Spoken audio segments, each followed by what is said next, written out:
On a clear winter's evening in January 2008, a close encounter of an extraordinary kind took place in a small Texan dairy town called Stephenville. It remains one of the most baffling and hair-raising sightings ever recorded. A mile-wide craft was seen hovering overhead by stunned locals before streaking away at hypersonic speed. Despite dozens of credible eyewitnesses, including a police officer. This thing was huge. Clearly not stars, clearly not a helicopter. I'd love to know what it was. And a pilot. It wasn't anything that I'd seen before. We all looked at each other. I just asked, are y'all seeing what I'm seeing? This case remains unexplained. And ex-MOD official Nick Pope was under no illusion about the significance of this extraordinary UFO encounter. This is hugely credible, yes. What is it? And what was it doing? Who was flying it? Is it Russia? Is it China? Is it extraterrestrials? We're not quite sure what we're dealing with. Stephenville is a dairy town 100 miles southwest of Dallas, home to 22,000 people. In January 2008, they were settling down for a normal evening when something out of this world happened. Reminiscent of the bizarre Phoenix Lights formations that were witnessed 11 years previously in Arizona, a vast object, estimated to be a mile across, with an arc of burning bright lights that gleamed in the night sky. The ominous object hovered in silence for 5 minutes before shooting away at speeds estimated to be in excess of 3,000 miles per hour. It was very intense, bright lights. I keep hearing that over and over and over, and they spanned a wide area. Military officials accused the town of letting their imagination run wild, suggesting what they'd seen was the sun's reflection on 2 airliners. If you look at the trees, you know, it's right here. I mean, it's 300 foot up, right here. 13 years on, and the people of Stephenville are still desperate for answers. Could the vast UFO that cast a shadow over this small town on the 8th of January 2008 have been extraterrestrial?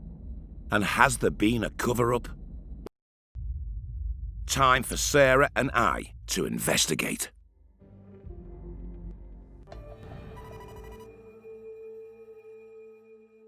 Got another exciting one for you here, Sarah. Place called Stephenville, 100 miles southwest of Dallas, Texas, a mass sighting. The ship was a mile wide. A mile wide? A mile wide. It reached speeds of 3,000 miles per hour. We know this because it was chased by fighter jets. Let's find out more about this story. Immediately following the UFO event, press teams descended on Stephenville. And a news report from the 14th of January 2008, 6 days after the sighting, captures the mood of the town. Stephenville, Texas is a typical American small town. The folks here are proud of their high school's football team and proud to be the #1 dairy county in the state. Stephenville may be typical, but what's happening in the skies above it is a whole nother story. For days, people have been emailing and calling the newsroom saying they've seen a UFO. It's so fast when it took off, you know, and it made not a sound. Ricky Sorrells was deer hunting in these woods when he says the UFO stopped and hovered just over his head. It's right here. I mean, it's 300 foot up, right here. Sorrells thought about shooting at the object but didn't want to start an interstellar war, so he lowered his gun and hightailed it back to the house. Right here, right in this direction, right here. I saw it at about 70 degrees up from the horizon. Jason Lee also saw the object, describing it as brighter than a star and larger. It isn't the first time Lee has seen a UFO. There it is right there. In 1995, he took this video of what he says was a flying saucer over his hometown of Cleburne, Texas. I don't know. I'm not going to say little green men. Rich Matthews, Stephenville, Texas. Let's just rewind the video slightly. So this guy, he's already seen one UFO, he thinks there's another one.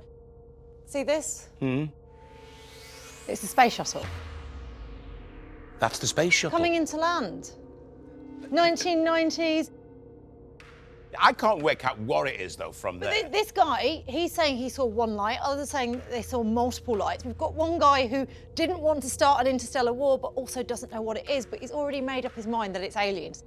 OK, look, it may turn out not to be flying saucers or an alien species. It may turn out to be natural phenomena. Or aircraft. Yeah, or aircraft. But we're here to investigate. That is true, and to be fair, more than 50 people have phoned this in. What I am curious about, though, is whether there's any video evidence or photographic evidence, because the Phoenix Lights, the largest mass sighting ever, that was in 1997, and we had photos from that. First of all, I want to hear more from Steve. Steve from Stephenville, the pilot. Yeah, I think we've got a credible witness here, got credibility, used to seeing unusual things in the sky, which he can often explain. We've actually got Steve with us to talk to us now. OK, let's go to Texas. Experienced private pilot Steve Allen was one of the many eyewitnesses whose life was changed forever that beautiful Texas winter's evening on the 8th of January, 2008. Hi, Steve. How are you doing? Can you tell us what happened that day from your perspective and the perspective of the pilot as well? One of my friends near Stephenville called me and asked me to come over that afternoon and sit around the campfire. So as I drove up on location, I stepped out of my pickup and I can see some bright, high intensity lights coming at us at a very high rate of speed. And I said, "Are you guys seeing that?"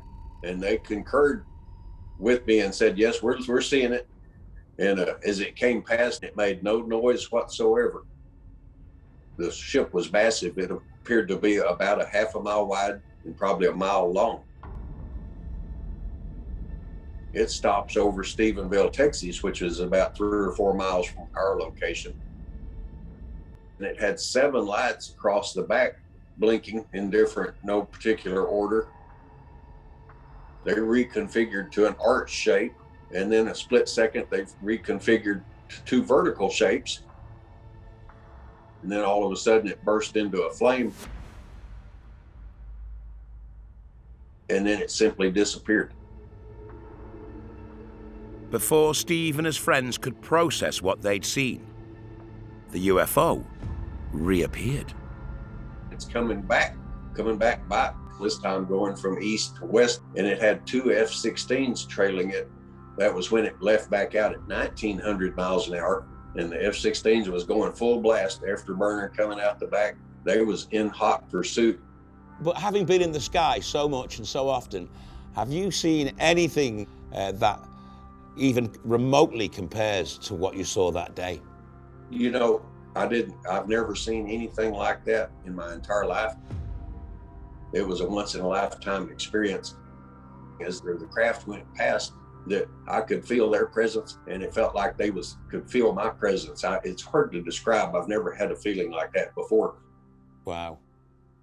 That's a great story, but why are there no photographs of it? It was a mass sighting. A photograph of something running 2,000 miles an hour real close to you would be hard to get, and it happened so quick, and the whole event was somewhere in the 12 to 15 minute area. Plus, at that time was 2008. I have a flip phone at that time, so it was before I moved up in the world. Did you ask the military what they were doing there? What were the fighter jets chasing? We did. Actually, the reporter that wrote the story, Angela Joyner, which happened to work for Empire Tribune, ET out of Stephenville, Texas, ironically enough, she calls the Naval Air Station, which used to be Carswell Air Force Base, and spoke to I believe a Major Lewis, Carl Lewis, and he denied we didn't have any F-16s in your area at that time. But on January the 23rd, 12 days later, the military changed its position. So the reporter calls me up and says, Major Lewis says he was mistaken, that they did have 10 F-16s in the area. So you're talking they've got billions of dollars worth of hardware in the area and they forgot that it was there? I can tell you where my dog's at this time, much less a $200 or $300 million aircraft. So I think they was persuaded to change their story. Steve, thank you for talking to us. If you were us, where would you go next? Good question. Of course, we have the radar reports, not from one radar, but we got 6 different radar report backs on it. We'll look into it, Steve. Thanks for talking to us. My pleasure. Thank y'all. Well, there you go. I mean, a vivid account, lovely guy, level-headed. He's a pilot. He's a pilot. But unfortunately, there's a lack of evidence. There's no pictures, there's no video. But this is the challenge with any UFO sighting. People genuinely believe what they see, but there's a lack of hard evidence. Perhaps they're so frozen, so in awe of what they're seeing that they can't get their phone out to take a photo or a video. Well, listen, what I found most fascinating was the radar. Me too. We do need to investigate this. We certainly do. Let's find out more. Stephenville, Texas. A mile-wide craft, a mothership, witnessed by at least 50 residents who all tell exactly the same story. It was so fast when it took off, you know, and it made not a sound. You know, it's right here. I mean, it's 300 foot up, right here. This phenomenal mass sighting is surely one of the most credible in UFO history. We're on a mission to uncover the truth about this extraordinary and still unsolved UFO sighting.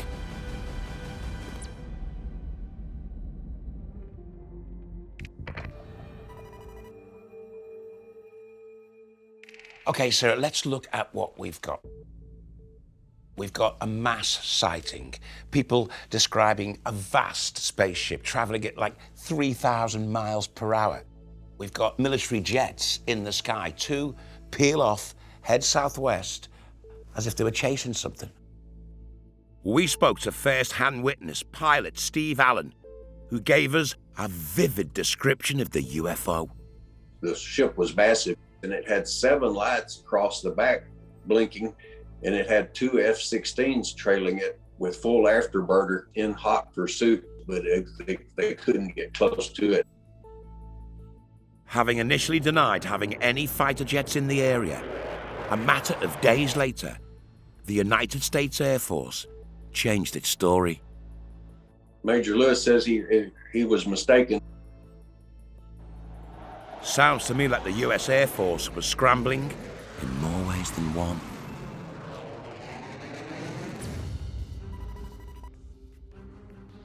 What really fascinated me was the radar data. Me too. The key to cracking this case could lie in the radar data from the time of the incident. We need to get hold of those reports. I've got just the guy for this. His name is Robert Switek. He's from MUFON, which is the Mutual UFO Network, which has been investigating this case. Okay. Hi, Rob. Hi, Craig. Good to see you. Rob is a highly experienced UFO researcher, and he's investigated the Stephenville sighting extensively. I want to know what he's discovered. Rob, what can you tell us about the story? Some people saw objects, large lights. Sometimes they hovered, sometimes they moved at extremely high speeds. But the interesting thing about this is that in one of the sightings, the object moved sort of intermittently. Sometimes it would hover, and then it would immediately, within the course of 1 or 2 seconds, accelerate to a speed of 500 miles an hour. And in some cases, it almost hit 2,000, if not more. This object had no transponder on it, so it wasn't a commercial aircraft or an aircraft from the Air Force. How are you able to calculate the speed if you want there? I mean, you've only got witness accounts. We got radar returns from the FAA and from the National Weather Service covering the period of time from 4 p.m. to 8 p.m. on January 8th. MUFON filed the Freedom of Information Act request with the FAA and a number of other civilian organizations in the government, and including the Air Force, too. Rob, Sarah made a point before. In 2008, everyone had cameras on their phones. How come there's no pictures of this? The radar data is even maybe better than pictures, since it does show large objects that replicated the motions of what the witnesses reported. In Stephenville, they saw a very large object. The witnesses saw that, and that object was picked up on radar. My understanding is that the radar didn't have the capability of recording the size, so we couldn't get a size of the object. We could get where it was seen and how fast it moved. We got back from the radar information that at the same time as these sightings, we had 10 aircraft, military aircraft, on training exercises at some distance from Stephenville. But on their return to the Stephenville area, 2 of the aircraft deviated right during the time period that this object was being seen, and we don't know why they deviated. And you think those fighter jets were going to investigate this unknown phenomenon in the sky? It's a reasonable assumption, would you say? It's an assumption, that's correct, and it's a reasonable assumption. You are right. Rob, with there being fighter jets in the area, do you think this could have been a secret military craft that they've been working on and they wanted to keep stum? You could speculate that they did. Also put into the mix was an AWACS, an airborne warning and control aircraft that was orbiting for the entire 4 hours. This AWACS aircraft is going on just an oval course, a racetrack course, they call it. Well, it was obviously monitoring something. My reading of it is that the presence of the AWACS is not a usual thing. That the other 10 aircraft presumably could have and were doing their mission without the need of an AWACS up in the air, since that's strictly an aircraft that's picking up information. It's not a fighter aircraft, or it's just an airborne instrument package. Was there any internal investigation, any government investigation into this? Well, if there was, they haven't informed MUFON, let's put it that way. We don't have any information on what they arrived at on their own. That wasn't released. They gave us what they gave us, and so we have to work with mostly civilian data here. Well, let me add another kind of an intriguing wrinkle here. These kind of objects were tracked over the Washington, D.C. area in 1952. The same type of behavior was picked up on radar, where the objects loitered, moving at 30, 35 miles an hour, and suddenly would accelerate to terrific bursts. And that was picked up by national air traffic tracking people at the time. So the behavior of the objects in this 60-year increment almost of years was largely the same. So we have history to this kind of sighting. So this is a decades-old phenomena, you'd say, then? Absolutely. I mean, what we saw at Stephenville in the terms of the way these objects behaved was nothing new to people who knew about the history of the UFO subject. Do you think these things could be probes, robots, and have no life forms on board them? Oh, that's eminently possible. There have been reports throughout UFO history of very small UFOs, mini UFOs, if you will, just a few feet across, or even rarely several inches across. So those obviously weren't being inhabited by living beings unless you postulate intelligent insects or something like that. So the conclusion is that if you can't explain them prosaically, that these were unmanned, sort of drones of some type. Well, thank you, Rob. It's certainly fascinating and intriguing. We're going to try our best to get to the bottom of it. It's been a pleasure. Yeah, let me know if you get to the bottom of it. I'd be the first one interested. We certainly will. Thank you. Well, this is fascinating. You've got the AWAC plane circling the sky for 4 hours. Radar has confirmed there were 10 fighter jets in the area. 2 split off and went southwest to where our unidentified flying object is. It could be military aircraft being tested as something really top secret, technology that we don't know about, or it could be something that the military was chasing. This is getting really interesting. The scale of the Stephenville UFO sighting is staggering. A mile-wide craft passing silently over a small Texan town, witnessed by at least 50 separate people, including a police officer and a pilot. And then all of a sudden it burst into a flame. Looked like it was kind of a dirty white flame. and then it simply disappeared. Rob Svitek from MUFON went deep into the radar data, which revealed the exact movements of not only the UFO, but a fleet of F-16 fighter jets, 2 of which peeled away, allegedly in pursuit of the UFO. The radar data is even maybe better than pictures, since it does show large objects that replicated the motions of what the witnesses reported. And it's not the first major UFO case to be substantiated by radar. This mind-blowing UFO was filmed by crew aboard the USS Omaha back on July the 15th, 2019. It shows a bizarre black spherical object crossing the sky, but then shockingly, it descends towards the ocean and appears to submerge. What was splashed? Splashed. Mark bearing and range. No wreckage was found, but new corroborating radar evidence has emerged. The radar data was captured on the same date as the submerging sphere in the information center on USS Omaha. Track 781 just sped up to 46 knots, 50 knots, closing in. It shows the aircraft carrier surrounded by not just one, but a swarm of anomalous objects, suggesting the sphere was only a small part of a larger UFO event. Significantly, it was close to where the now infamous USS Nimitz UFO was also captured on radar and filmed in November 2004. Oh my gosh, dude. Well, I think the most fundamental point about all of this is that this is US Navy footage. We've always known that pilots have seen UFOs, but usually governments deny this sort of thing. Now, some of the pilots and indeed radar operators have spoken out. So for the first time, UFOs, whatever they are, they're real.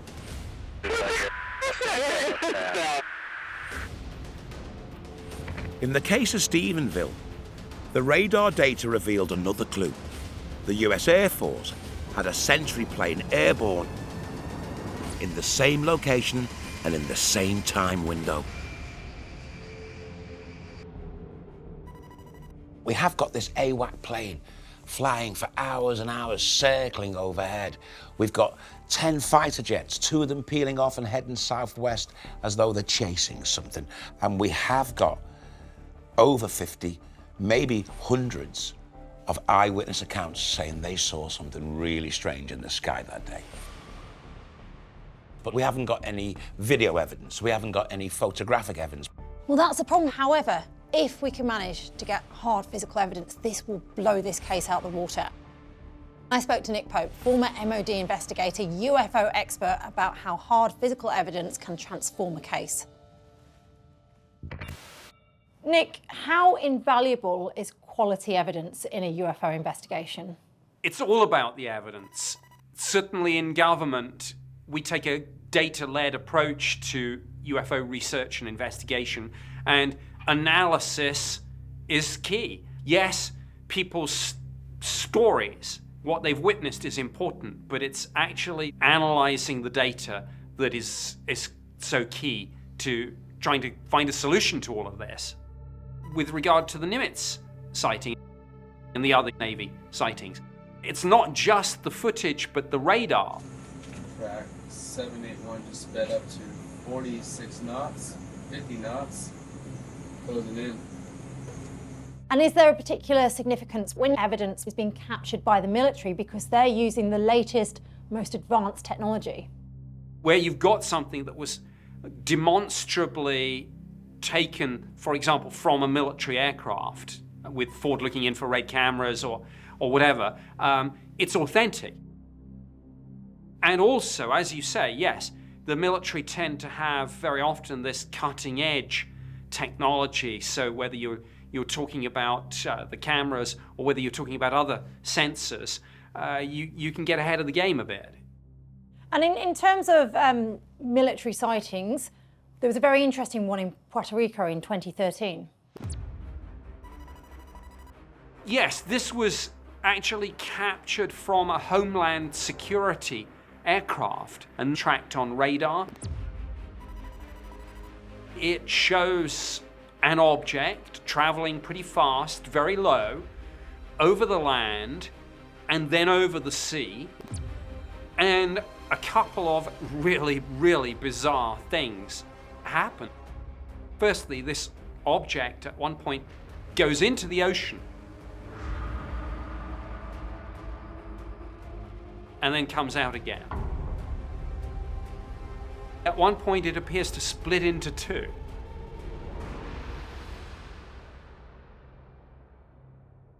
The important point about this footage is that the people who were there at the time operating this equipment, who knew about all the issues with the kit, they're still impressed by this. But this just adds more credibility to the fact that we can't explain what was seen.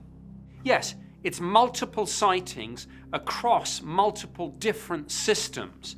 And sometimes as well, of course, not necessarily here, but other times with the Nimitz, you always look for these multiple data sources independently corroborating each other. Why is it being released? Basically, these people said, look, this happened. We need to start thinking about this. Scientists need to start studying this phenomenon. We need to stop sweeping this sort of thing under the carpet. And we need to say, look, something's going on. We should be finding out what. This is, to all intents and purposes, official government footage of a UFO.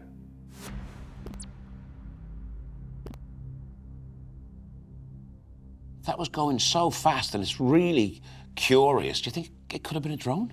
Potentially. I mean, one thought I've had is we see these insiders leaking things to the military. This was leaked by US Homeland Security. How do we know someone more senior in government isn't leaking these videos because they want people to report things because it's potentially enemy technology? And I'm curious as to why military authorities have been willing to acknowledge incidents like the Puerto Rico UAP sighting of 2013, and latterly the United States Navy pilot sightings from the USS Nimitz, and yet changed their story when it came to Stephenville. First denying there was a military presence in the area, but then, when it cropped upon radar, admitting it. Where do we go from here? Well, the fact of the matter is that Stephenville still remains a mystery. We have still got a mass sighting. More than 50 people saw something. I don't know what they saw. How are we going to find our truth in this investigation? Well, there's one person we need to speak to, one person who might hold the key.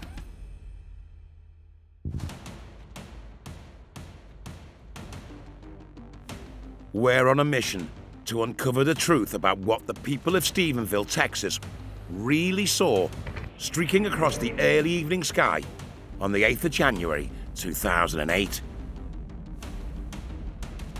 The UFO was described by eyewitnesses as a vast mothership engaged in a game of cat and mouse with 2 F-16 fighter jets. They was in hot pursuit trying to catch it, but they couldn't get close to it. Radar data supports the eyewitness testimony, proving the Air Force did have fighter jets and a control aircraft in the sky at the time of the incident. An airborne warning and control aircraft was orbiting for the entire 4 hours. But denials and U-turns by the military have left the people of Stephenville, whose lives have been forever changed, desperate for answers.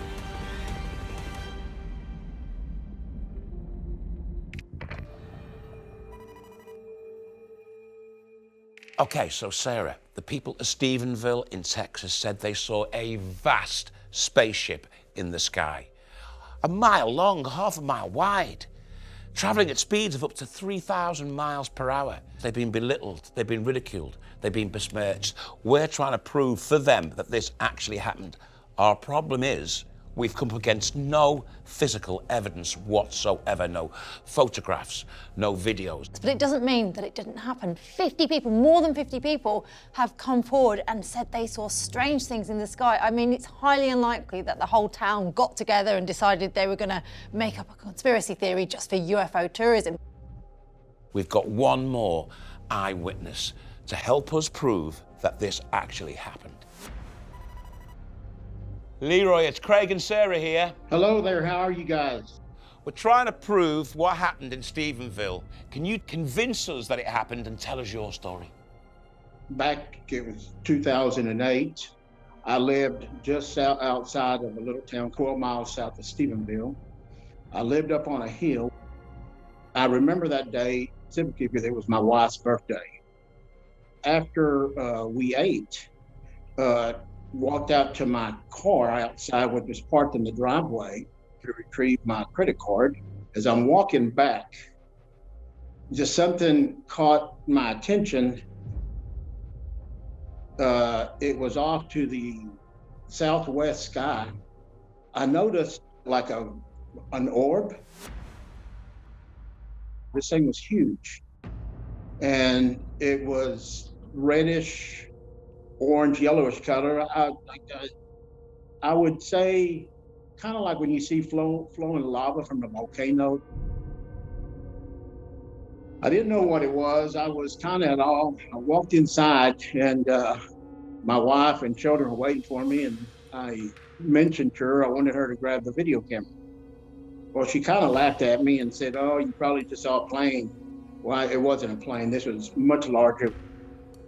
So I walk outside, and my boy at the time, I believe he was 8 years old, Ryan, went outside with me. My boy is looking up at the sky, and he's saying, "Dad, look, look, look, look." And I look up, and I see these bright, I'd call them fluorescent colored lights.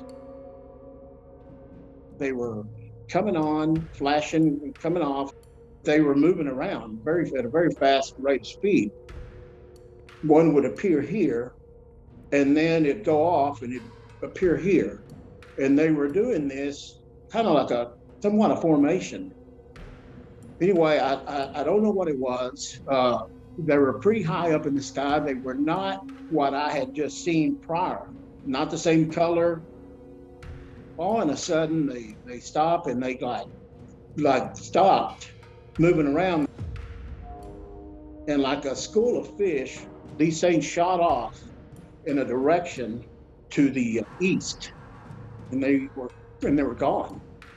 And they were traveling so fast, and I'm trying to, gather myself and, what is it that I'm seeing? The only thing I could hear is my kid, asking me questions, nagging on me. "What is this, Dad? Is this a spaceship?" And I said, "Yeah, you don't tell nobody." Leroy, forgive me, could it have been fireworks? Because the way you've just described that, it kind of sounds like rockets, firework rockets. No, sir. No, I'm not the smartest man in the world, but I'm not the dumbest either. And no, it certainly wasn't fireworks. It wasn't flares. It wasn't the reflection. Lights is what I saw. I want to get clear, because we've had other witnesses say this was one gigantic craft, but what you're saying is this was several separate craft. Okay, as far as craft, I will not use that word because I did not see a craft. I saw an orb initially, disappeared, and saw another one. So I don't know if it was something that broke into several pieces, but I did not see a craft. I'd love to know what it was. I think somebody out there knows. I think their military are aware, even though they did initially deny it for 2 weeks. Do you honestly think the government could cover up something as big as this? Do you not think perhaps it's just military technology? It could be military technology. I'm not going to argue that fact. What I will argue is that a typical human being like you and I are not going to be able to withstand these G-forces. Perhaps they weren't man-craft. Perhaps they were Maybe so. probes Maybe or so. robots. You know, that was my thought. I mean, it could have been something that was unmanned, very possible. I used to not really believe that there was something from out of this world, but, you know, it kind of, you know, opened up my mind.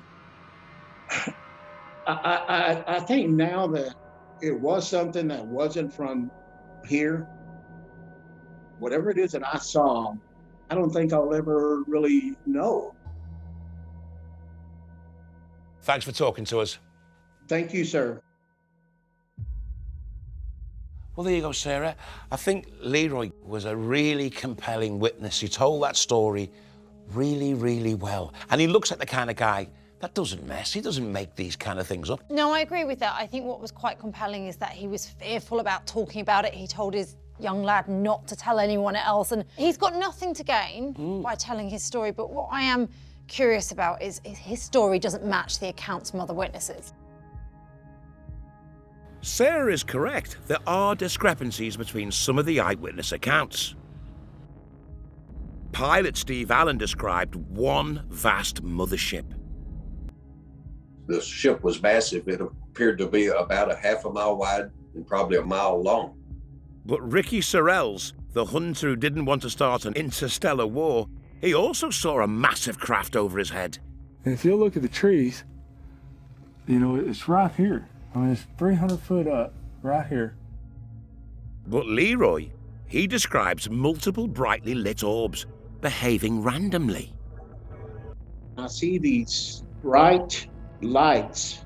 They were coming on, flashing, coming off, and they were moving around at a very fast rate of speed. It's like he's seeing a completely different thing, isn't it? No, I don't think that's the case. I think, based on the evidence we've got so far and based on what we've heard, I believe that something happened, something was seen. But what's kind of happened over the years is it's kind of got embellished. So it was likely that a lot of people did see these lights, but the truth has kind of got muddied in this story over the years. But I believe that he saw something that he can't explain. In this fascinating UFO case, we've listened to extraordinary witness testimony. We've gone deep into the data and reviewed the radar and other technical evidence. But now, it's time to put our cards on the table. Was the UFO encounter over Stephenville, Texas, 13 years ago extraterrestrial or not?